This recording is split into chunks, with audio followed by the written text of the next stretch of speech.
I looked into KDE Plasma and GNOME Shell, and honestly, it's a bit of a mixed bag. Both are popular Linux desktop environments, but they focus on different user experiences, so which one is better depends on your priorities. KDE Plasma is known for its speed, customization, and lightweight performance.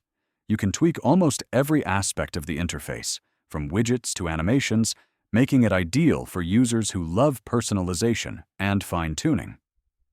GNOME Shell, on the other hand, emphasizes simplicity and consistency.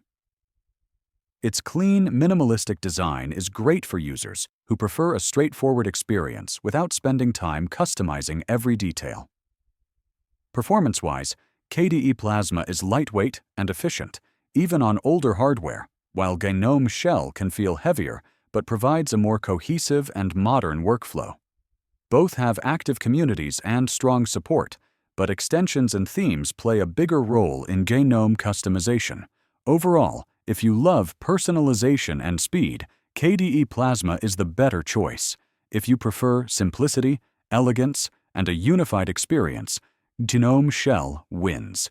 Your decision depends on whether customization or minimalism matters more.